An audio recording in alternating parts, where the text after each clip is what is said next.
Hello and welcome to the pre-match show. I'm Vaibhav Tripathi, your host for this particular show, and joining me for this one is Shamik Chakravarti, Debashish Sen, and Bharat Ramraj. And it's a very interesting clash. If you look at the points table, Royal Challengers Bengaluru perfectly placed another playoff spot very near the horizon for them. And if you look at the Lucknow Super Giants, they are at the rock bottom. And questions are there are plenty of questions around Lucknow Super Giants because this will be the third season when they will not be able to qualify. It looks highly unlikely from the position that they are at the points table right now that they will qualify for the playoff. But whereas if you look at the Royal Challengers Bangalore, defending champions are again like Mobo what said, we are not here to defend the title. We are here to chase another title. They are chasing their second title, and the game will be played at the Ekana Cricket Stadium in Lucknow. So we will talk about that, but obviously we'll start with the host team, the Lucknow Super Giants, because season has not gone the way last year. There were plenty of questions when they picked Rishabh Pant around his captaincy, his form. Last year also he didn't click as a captain or as a batter. This year, same story. The team has not done well. Last year, at least the overseas batters did really well. This year, it hasn't been the case with the overseas batter as well. So overall, again, a very disappointing season for Lucknow Super Giants. Apart from few positives, Mohammad Shami, Mohsin Khan, Prince Yadav, you cannot. Apart from the bowling attack, you don't cannot name a lot of positives out of this campaign. Another poor run for LSG in IPL, and things are looking difficult for them. And it's only because of the way they've started. Rishabh Pant, then captaincy and everything. We'll talk about each and every aspect. If you look at the Royal Challengers Bangalore, the only weak link that they have as of now, which is not a big concern if you go by the RCB team management, what they are saying, they are confident of Jitesh Sharma regaining his form. His form is the only concern for RCB. Otherwise, the team is very well balanced. Phil Salt is still there is still a question on Phil Salt's availability. We'll ask Bharat about it, whether the Phil Salt is available for this game or not. But I'll start with you, Shamik. Rishabh Pant, the most expensive player in the IPL history, the price tag. We talked about this last season as well. It is it to burdening him a lot to this extent that it is the second season on the run that he has failed to perform as a batter, and his captaincy also is hasn't been inspiring, and that is why the LSG are at the rock bottom. Vaibhav, to start with, the LSG management has been, I mean, they are putting their foot down, and they are maintaining that it has got nothing to do with his price tag, Rishabh Pant's price tag. Bharat Arun said this, Justin Langer said this, so they are. It feels like they are in denial because Rishabh Pant unfortunately has become a rupees 27 crore problem for Lucknow Super Giants. It is not only Rishabh Pant, but Rishabh Pant. I think it was they took a punt and which didn't work. 27 crore uh, uh, for Rishabh Pant in T20 cricket on the face of it was way over the top, given his limitations as a batsman in the shorter formats, especially in T20 cricket. So that was way over the top. But it is not only Rishabh Pant, it is about the top four. If you look at the top four, Nicholas Puran, only in the last game he scored his first half century of the season. He played a blistering knock, but overall, even Mitchell Marsh and Aiden Markram, who formed a very, very formidable opening partnership last term, none of the top four batsmen have hit 150 as far as strike rate is concerned. So it is bowling has been pretty good. If you look at collectively, if you look at Prince Yadav, Mohsin Khan, and Mohammad Shami, they have been pretty decent. But it is the top four that has been a problem, and Rishabh Pant, as I have already said, he has become a rupees 27 crore problem. Devashish, is it just about Rishabh Pant, or you will obviously talk about the players, overseas players not taking their responsibility, whether it's Mitchell Marsh, Aiden Markram, both captains of their respective national teams, South Africa, Australia. Nicholas Puran, Shamik talked about Nicholas Puran. He's also being paid heavily and unable to fill the price tag, unable to fulfill his responsibility. So batting has not clicked, bowling definitely has, but is it also about something beyond the field? Rishabh said that in one of the post match presentation ceremonies, that there are a lot of minds, and he might have been hinting towards the team management that there is a Tom Moody, there is a Lance Klusener, there is a Justin Langer, so all heavyweights, and there seems to be a miscommunication between the management, because whenever they come up with a playing 11, you know at times they are playing only seven batters. With Mukul Chaudhary, even with an impact player coming in, you are only playing with seven batters. So there seems to be you know a lack in communication or lack in tactical acumen when it comes to team management. Team management and Rishabh Pant. I think. Do you also think that it's not just Rishabh Pant? It's also about the team management not supporting the captain as they should have. Let me first come to Pant's case. I think he has spent more yard time with the owner than performing in the middle. So that has been the biggest problem for Rishabh Pant. And last match, he got himself demoted to number 4. And what more can you ask? That there is a statement in that. Means the captain means with so much means is so low in confidence, with just 204 runs from 9 matches at an economy rate of 128. That is not means how can you score runs at such a rate? And so he got himself demoted in the last game at number 4. So and the problem with Lucknow Super Giants, we all know, is the foreign players are not performing. Be it a Mitch Marsh, be it an Aiden Markram, be it a Nicholas Puram. Come on, let us say that last match Nicholas Puram did score runs, but that also did not stop Lucknow Super Giants from winning. So I think the real problem with LSG lies in their foreign brigade not performing at all. As Shomikda rightly said, their bowlers have been brilliant. But when it comes to their batting unit, that has failed miserably. And their batting is dependent on the 4 and 4 foreign players. If you look at that 3 players, Marsh, Puran and Markram, and now Josh Inglis has joined them. So I think the problem with Lucknow Super Giants is not only about Rishabh Pant, but a failure of the batting unit as a whole.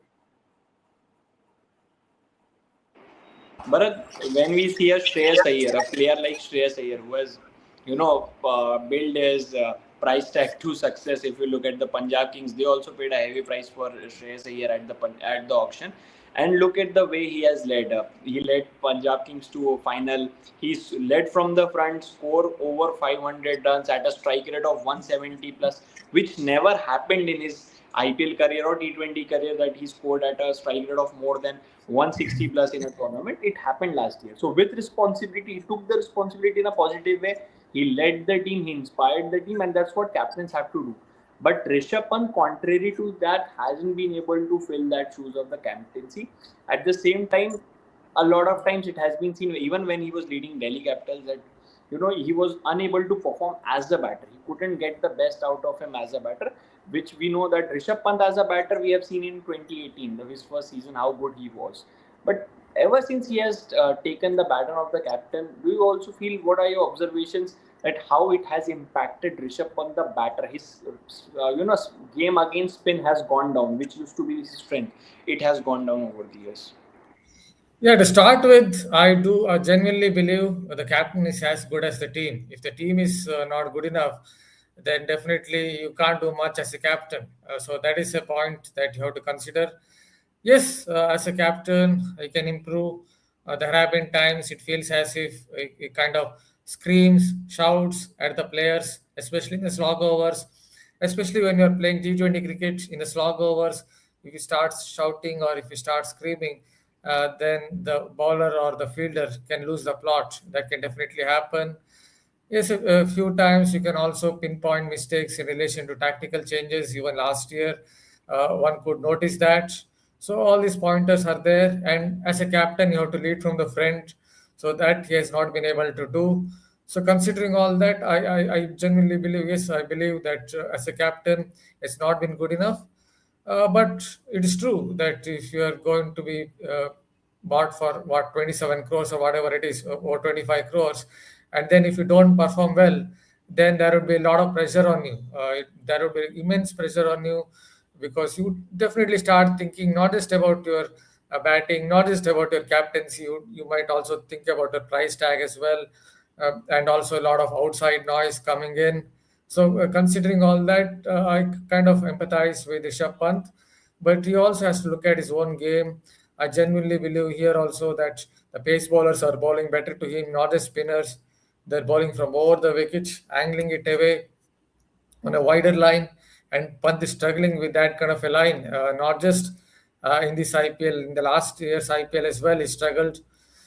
That's a tactic that has been used by every single pacer in the world of IPL in T20 cricket, be it Razik Salam or Bhuvneshwar Kumar in the RCB versus LSG game, be it Mohammad Siraj or Prasidh Krishna when they play for GT against LSG, or for the matter, even in one of the other games, Marco Jensen and Arshdeep Singh were using it PBKs versus LSG. They just bowled on a wider line, outside off, and Rishabh Pant tends to struggle to hit it through the offside. And as you noted, is also kind of struggle against spin bowling. So I think he has to upgrade his T20 game. I don't think it's just about the mental aspect of the game, but also when it comes to skill set, I genuinely believe that the bowlers are bowling better at him. So I think it's a combination of factors. Yes, the pressure is very much on him as a captain. That's why I think it's not helping him. And also, he has to look at upgrading his game, because the bowlers are definitely have found out a couple of chinks in his armor. Shamik, can we say that LSG did a lot of poor? They took up a lot of poor calls during the auction, because if you look at their team structure, last year they got a lot of left-handed middle order batters. This year, if you look at the team composition, a lot of capped Indian or overseas players, they are all top order batters, like who bats in top four. Even if you look at bench, you have someone like Arshin Kulkarni who opens for Maharashtra. Even in the bench, Akshat Raghuvanshi. And the thing is, overseas players are not performing for you. They are not scoring runs. And when it comes to the middle order, there are not many proven names. You have Akshat Raghuvanshi, you have a Himmat Singh. Earlier, you used to play Abdul Samad, and then you had a Mukul Chaudhary who won a game against KKR, and then you dropped him. So there are plenty of chopping and changing as well. You are not giving confidence, and the player whom you are backing, Himmat Singh, hasn't done a lot for Delhi cricket as well. If you look at Himmat's record for Delhi in domestic cricket, in T20 cricket specifically, he hasn't played a lot of match-winning knocks in domestic cricket as well. Still, they are backing him for something. But Mukul Chaudhary is dropped. Abdul Samad, who had a fine season with Jammu Kashmir, he is dropped. Do you also think that although you don't have options, and when you have options, when you have players, you are making a lot of chopping and changing because you are not getting the results, because you are being desperate, and that is affecting the team because players are being insecure?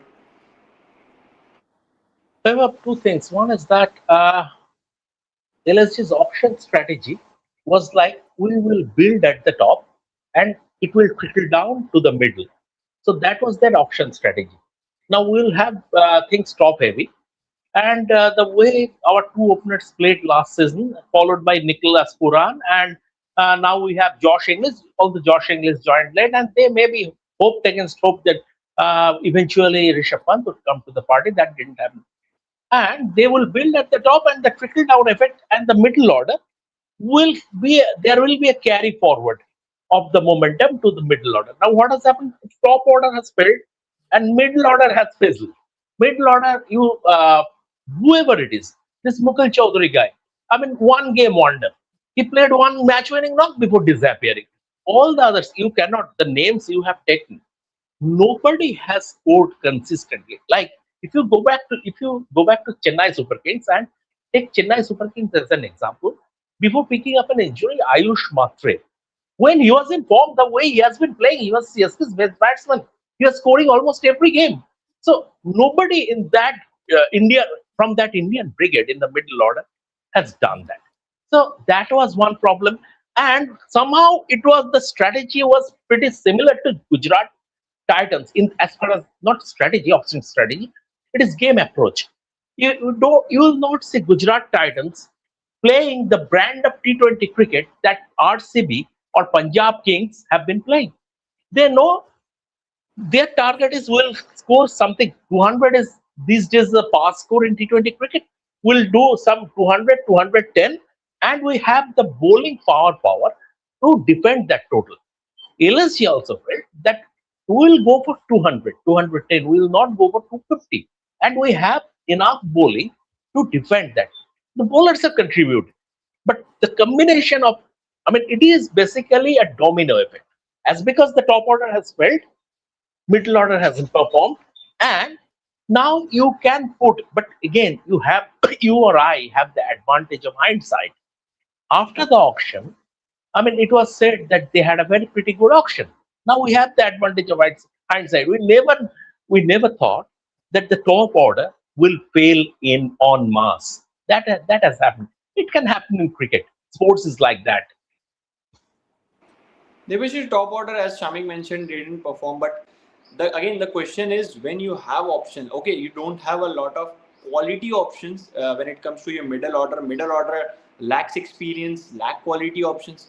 And you have, when Josh Inglis becomes available, you bring him back, you make him open the innings, and you push him to push Aiden Markram, who opens for South Africa in the middle order, and that has not worked really well. Even in the last game, if we see how slowly he was scoring. My question is, when Aiden Markram and Mitchell Marsh were doing really well in the last year as an opener, why you have to suddenly change? You start with Rishabh Pant, then you bring him back at number 3. One game, Aiden Markram opens, then Josh Inglis comes and he opens for LSG. My question is, when you already had a settled opening pair, why was there a need to change that combination which has worked for you? And in the middle, when you have an option like Matthew Bretsky, who's been one of the finest talents for South Africa. If you look at white ball, he's one of the emerging players for South Africa. And last 1 year, his record has been fantastic since last Champions Trophy. When you have a Matthew Bretsky, why you are not making? I have seen in multiple games that they are playing with 3 overseas players, and they are preferring Himmat Singh, Akshat Raghuvanshi, Mukul Chaudhary over a Matthew Bretsky, who's an international player, who's a capped player. You have brought him. Lance Klusner picked him from Durban Super Giants and brought him to LSG, but you are not making use of it. When you know that you don't have experience in the middle order, is there a tactical miss not to use Matthew Bretsky? You can still open with Aiden Markram and Mitchell Marsh. Nicholas Pooran can bat, and then you can bring a Matthew Bretsky to stabilize your middle order. But I think with Josh Inglis, I think he did well in the last game. But if you have to include Josh Inglis, then you have to play Aiden Markram in the lower middle order, rather middle order. So I think the problem is that they should have stuck with Mitch Marsh and Aiden Markram. That's a given, because the wealth of experience they bring in and their repertoire. I mean, obviously they have done it for their countries. And Lucknow Super Giants' success last season revolved around these 2 batters. Then why on earth, if you look at the top 3, top 4, top teams in this edition of IPL, it's all about the openers. There's teams start sticking with the opening. Even a team like KKR, KKR is not doing well, but they still have stuck with an Ajinkya Rahane, and the other openers they have been changing, but they haven't done much of a chopping and changing. But with Lucknow Super Giants, I think there is a lot of inconsistency when it comes to the think tank. And I think you started the live by saying that too many think tanks in that dressing room. I think there's a saying that too many cooks spoil the food, and that has been the perfect example for Lucknow Super Giants. So I think it is not helping, and it's going to be very uphill task from here on. But only thing is that they can do is to play spoil sport for others, spoil the parties for other teams. That is the only thing, but I don't see them winning the next 5 games, and even then they will end up 14 points, and that won't sell them a berth in the playoffs. So their playoff chances is gone. Obviously all they are doing now is to for the next season. Someone like a Himmat Singh or Akshat Raghuvanshi, or if I would rather love to see Ashwin Kulkarni. So it's now it's about the players performing and sticking the boxes for the next season, rather, because not too much not left now for LSG. Obviously the motivation is also gone for the players. Obviously they cannot now qualify for the playoffs. So I think it's better off for the management to perhaps. You make a very good valid point. Perhaps try Matubritsky in the middle order, or drop someone obvious. Now that Nicholas Puran has scored that 63 runs in the last game, then again they will go for Nicholas Puran. But he has been a disaster for Lucknow Super Giants. Let us say, means I don't I mean it's personal, it's totally my view. Nicholas Puran has been a disaster for Lucknow Super Giants. That means obviously the franchise retained him, expecting that he will do wonders for them, but that has not been the case. Bharat, let's talk a bit about RCB. What is happening with Phil Salt? Where is he? A lot of RCB fans have been bombarding the questions at where Phil Salt has gone, because obviously Phil Salt has been a major contributor to RCB success last year as well. This year again he started well. What is the injury status and when is expected to be available? Will he play today? Whether although it is almost confirmed that he is not available for this game, but where is he in terms of fitness? I guess I put up a video 1 week ago itself. Second video that I put up on Pillsoft. What exactly is happening to him? Not much to add on it. See, he's currently not in India, as far as I know. He's not in India. He's in England. I think he has a finger injury. The RCB setup went on a vacation to Maldives, and he was not a part of it. So he could be coming back for RCB's games in one of the games in Raipur. If everything goes well, he could make a comeback, because RCB are still hopeful that he will make a comeback at least before the playoffs. That is, if they qualify for the playoffs. That's the latest update on Bill Salt. Hopefully, he'll make a comeback at least by the time of playoffs, because RCB really need him. He's someone who's very good at the top of the order. Yes, I understand. Jacob Ethel is someone who's a lot of promise. A couple of times he got out actually, because of not because of bad shots. He just found the fielder to perfection. So I think there are still some runs under his belt. Maybe it is today where Bethel will come good. But Bill Salt is the one who has been one of the mainstays of RCB's lineup. So RCB, I think, are hoping that he would come back for one of the games in Raipur, or most likely by the time of playoffs. That's because they're just hopeful that he will recover from the injury.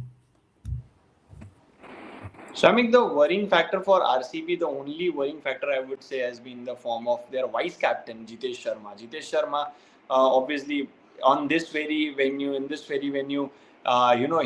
played that blinder of an innings to take RCB through the line, over the line in that run chase. And Jitesh Sharma again was brilliant last season. This year also, if you look at his glove work behind the stumps, he's been brilliant. But with the bat, he's been a concern. And RCB tried to promote him ahead of Tim David in one of the games. That didn't work out. Where do you think is exactly it's going wrong for Jitesh Sharma? Is it something technical or it's mental that he was not selected for Team India? It's affecting him. It's affecting him in that way. Vaibhav, I think I'll go to Jitesh Sharma, but before that, I think Bhuvi is playing his 200th game today, isn't it? Bhuvi is. So we need to talk about Bhuvi a bit, because Jitesh Sharma very likely would go on and play another T20I for India, even if it is a second squad. India have enough. He is not a bad player. He is a good player, but it can happen. It's such a fickle format. But I would like to rather talk about Bhuvneshwar Kumar, who has been a fantastic servant of Indian cricket. What a bowler! The most cerebral bowler in still, even now, he is India's most cerebral fast bowler besides Jasprit Bumrah. His brain works like computer, and even now the line and length, everything at the control. And it is sad that he no longer plays international cricket. He has bid adieu to, because of his fitness. He bid adieu to Test cricket long ago, and I think for the last 4 years, he hasn't played for India. But it's a miss, because if you look at this thing, I think it's still a bit premature. That time when he decided to, when Bhuvi was done as far as international cricket is concerned, then Indian fast bowling attack, Sami was still at his peak. Jasprit Bumrah was there, Siraj was coming, Umesh was still around. But now what has happened? Beyond Siraj, if you look at India's bowling across format, beyond beyond Bumrah and Siraj, and in white ball format, Arshdeep, India doesn't have a fourth seamer, and Bhubi is still a lot better than. I don't know about his fitness, because fitness is a completely different thing. You cannot judge a player's fitness based on the IPL, because international cricket is a higher level, and there you need sharper fitness and greater intensity. So I don't know whether Bhubi at 36 years of age, he still has it in him. But if you look at India's first bowling pack at this moment in time, in Test cricket, there is just Bumrah and Siraj, and then you have this fringe players, Akashdeep and others. And then if you go to the squad balls, then you have an Arshdeep Singh, but beyond him, there is no one. So that void, Booby, if you would have continued to play, I don't know, but it's a case of ifs and buts and everything. But yes, what a fantastic servant. I was watching his that match, Gujarat Titans versus Royal Challengers Bangalore in Ahmedabad, and his first over, and his basically his duel with Shubman Gill. I wrote a copy on that also. His hats off to Bhuvi. You are a magnificent servant of Indian cricket. Definitely, it has been, and it won't be wrong to say that he's been the most prolific Indian seamer in the history of this cash-rich league. If we'll go by the records, two purple caps, two times IPL winner, one with SRH in 2016. Yes, David Warner was obviously he led from the point, he scored the runs, but it was Bhuvneshwar Kumar who took wickets, and he was the leader of the bowling attack in SRH. Last year, he when there were questions around his selection, why Bhuvi was given that much of an amount, more than 10 crores for a aging fast bowler, then he proved his critics wrong by performing really well, again leading from the front with the ball. And this year it has been no different. Bhuvneshwar Kumar, despite not playing international cricket, as Shamik mentioned, is continue to go strong with the ball. Which brings me to my next question. Debashish, Ashish Nehra did this in 2015. He played for CSK. In 2016, he played the T20 World Cup. He was 35, 36, if I'm not wrong, at that time. And he made a comeback. He played the T20 World Cup. And when Bhuvneshwar has done it, okay, one season you can say, yeah, it can happen to any bowler. But it is now two seasons in a row that Bhuvneshwar has performed really well with the ball. Are you giving him a chance, or you say aging fast bowlers has no future in India? No, I would still say it's looking back. It's looking back. Means India has moved ahead of Bhuvneshwar Kumar. Means yes, he may win IPL for another season for RCB, but still, I would say you need to groom upcoming talents. Means then you won't be producing fast bowlers. I'm sorry. I'm extremely sorry. Means he has been a great servant for Indian cricket, for RCB, but yes, I think that would be looking back. Means as simple as that. So, despite you need to give time to the young bowlers who are coming up. As simple as that, and that should be the way forward. Means until and unless you give time, and it's not rocket science. Means you want you with the passage of time, with more experience, then only the bowlers will perform. And so I think yes, uh, I I know yes, Bhuvneshwar Kumar has performed well, but as I said, it will be looking back. Bhuvneshwar hails from UP, and today he'll be playing at a ground where he's played a lot of cricket at the Ekana Cricket Stadium, UP T20 League, and local cricket as well. So he'll be making a comeback on his home ground only. Bharat, this ground Ekana, if you look at the stats, first innings total has been below 160, and if you have a batting lineup like RCB has good batting depth, there's a lot of explosiveness in there. But if you look at the conditions that Ekana offers, it's very tricky. And you have a good bowling attack of Lucknow Super Giants. If you look at their fast bowlers, whether it's Prince Yadav, Mohammad Shami, Mohsin Khan, they have the best economy rate in the power play. And it will be up against Jacob Bethel, Virat Kohli, Rajat Patidar, and Venkatesh. I'm sorry, Devdutt Padikkal at number 3. So how are you looking at this battle? LSG's power play bowlers versus the top order. Can LSG? Will you say that LSG has the best chance of winning the game by rattling the top order, taking 3-4 wickets early in the power play, which has been their strength? Is it their best chance? Yeah, but there is a caveat added to it. That is, their batting lineup has struggled as well. In the same conditions, their batting lineup has struggled. Meanwhile, if you look at Gujarat Titans, they also have left a lot of grass at the Narendra Modi Stadium. But the top three seems to be somewhat better compared to LSG's lineup. I think that is the key difference. If you look at the game between Rajasthan Royals and LSG, there was enough nip, there was pace, there was bounce, so much so that just Justin Langer even said that it felt like they were playing at the Waka. That's what he basically said. That because there was pace, there Roy, was bounce. RCB have won the toss and they will bowl. Okay, RCB have won the toss and they decided to bowl first. That's the update. Thanks, Shamik. We'll let you know the playing 11s as soon as we have it. Yes, Bharat, continue. Yeah, so considering that, anyway, the RCB have won the toss, so they will bowl first, and it will be RCB who will have the chance to maximize that kind of nip, that little bit of bounce, because Josh Hazelwood and Bhuvneshwar Kumar, if they get any kind of nip off the surface, then they are also very, very good. So I think this is RCB's chance now, just to maximize whatever nip, whatever bounce, or whatever pace and bounce they will get out of the surface. I think this is a good surface for pace bowling. That's what I have seen, based on what I have seen. So interesting to see how LSE's top order will face up to Hazelwood and Bhuvneshwar Kumar, especially considering the fact that they have been struggling at the top of the order. Yes, Same Debashish. thing for RCB. RCB going Same thing unchanged. for us.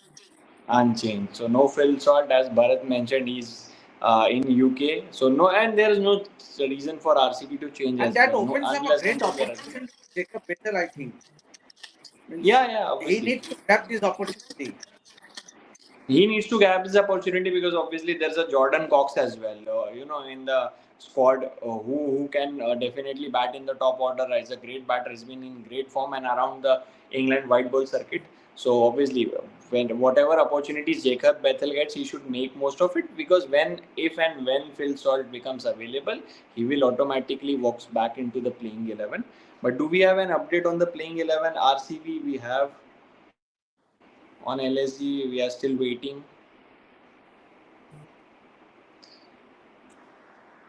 Okay, so only we have an update on RCB. Shamik, LSG batting. Yeah. Just one update I can give you, that it is the same pitch where KKR defended 155 or 156, eventually winning the game in the super over. So it is the same pitch. That game was a low scoring affair. Let's see how it plays out. LSG, Mitchell Marsh, Nicholas Puran, Ashwin Kulkarni, Aiden Markram, Rishabh Pant, Akshat Raghuvanshi, Himmat Singh, Sehbaz Ahmed, Digbesh Radi, Mohammad Sami, and Prince Yadav. Mayank Yadav, Mukul Chaudhary, Abdul Samad, M. Siddharth, and Avesh Khan are the impact options.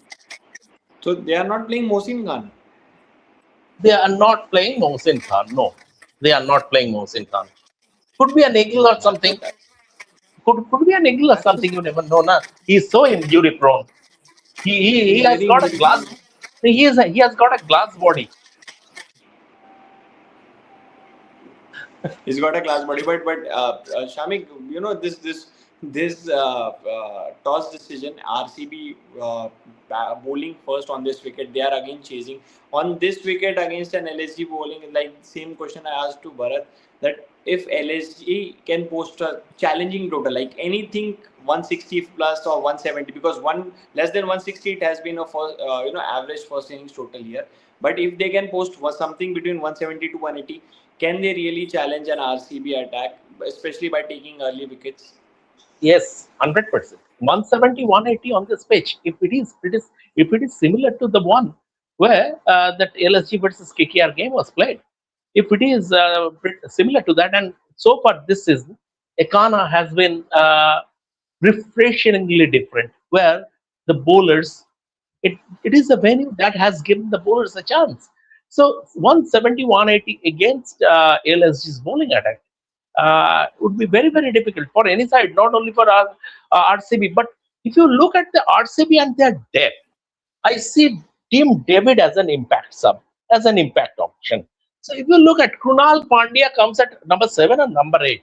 If you look at the depth, and this is an informed team, this has got sort of all the bases covered, and most importantly, this team is carrying a winning mentality, unlike LSG. Whether, I mean, see, against Mumbai Indians also, I give you the example of LSG's previous game, and I covered that at Wankhede. There was a time when, I mean, it was 250 sat in that dugout. They finished at 225. So this is about losing momentum, and this has happened when her team has sort of fallen into a rut. I don't know how, if they can. It is about the mindset, and I don't know whether LSG would be able to. LSG would be able to regain that mindset that will help them win a match. They need to win a game badly. Their captain sounds very optimistic. Rishabh Pant at the toss said this wicket looks like a 180, 190 wicket, and it certainly looks better than what they have played on in this venue earlier this season. So again, positive words from Rishabh Pant. Again, fans would be hoping that he translates that words into form, and LSG actually post something 180, 190, and that could really bring their bowlers into the game, because obviously anything less than 160 it would be cakewalk for RCB is what at least was expected. Yes, Devashish. Yeah, the update on Josh Inglis is injured. So that's the reason he is not playing tonight's game. As yes, also same with Mohsin Mohsin Khan Khan as is well. also because of an injury. Mohsin Khan is also injured.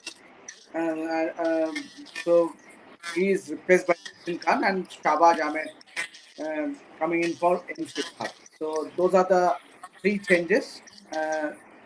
So I'm happy to see Arshit Kulkarni getting a chance. But the disappointment for me is that none of the underlying players has blossomed except for Vaibhav Suryavanshi. If you look at out to some extent Priyank Saria, none of these upcoming talents has sort of taken off the IPL. I would say. I mean, we have been scoring here and there, but someone except for Vaibhav or Suryavanshi and Priyank Saria, none have taken obviously the consistency, and that has been the biggest disappointment for IPL this season. Means obviously. But then good to see Arshin Kulkarni getting. And it's all about grabbing the opportunities, Vaibhav, in a platform like IPL. Whether he can, it's up to him. See, an opportunity miss is an opportunity for someone else. So I think it opens up a perfect case. Let's see, because he's replacing someone like of the caliber of Josh Inglis, who has done well in the last game. Definitely, see Arshin Kulkarni, as we were discussing, before the toss as well, that Arshin Kulkarni has done really well batting with Prithvi Shaw at the top for Maharashtra. He opens for Maharashtra, and he has done. If you look at the last season, he has done really well. It's just about time getting opportunities for LSG. He's been with LSG for the last 2 seasons. Now he gets an opportunity. He gets the opportunity. Is likely to bat at the top. Is what at least I'm expecting, that they will open with Mitchell Marsh, and Arshin Kulkarni will open with him, and Aidan Markram will continue to bat at number 4. So let's see what happens with LSG. How many what score they are going to put in, and how they are going to win this match against RCB. It's going to be a Herculean task. So prediction time, guys. Shamik, why don't you start? RCB without breaking a sweat. Devashish? RCB. Bharat, are you giving any chance to the underdogs? LSG? See, I go back to that old point. In a league with so many matches around, when a team loses so many games, you expect them to at least win one game somewhere. Who knows? That could be today, because it usually happens in the world of IPL as well. I've seen it many times when the team ranked number 10 at some point will win one game, and that could be, I think, coming soon. Maybe it is today for LSG. Hopefully, from that point of view. Okay, so Bharat says LSG, Shamik and Devashish saying They're just based on law of averages, not because they have a better team. Because at some no point, better surface for LSG On flat wickets for LSG, it would be very difficult to beat an RCB team. But on a tricky wicket like this, where it hasn't been a high scoring affair this season, obviously LSG are in with a chance, and let's see what happens. Do let us know your predictions as well, and we'll be back after the game. Thanks Shamik, thanks Debashish and Bharat for joining, and do Thank you. join us in the post match. Thank you.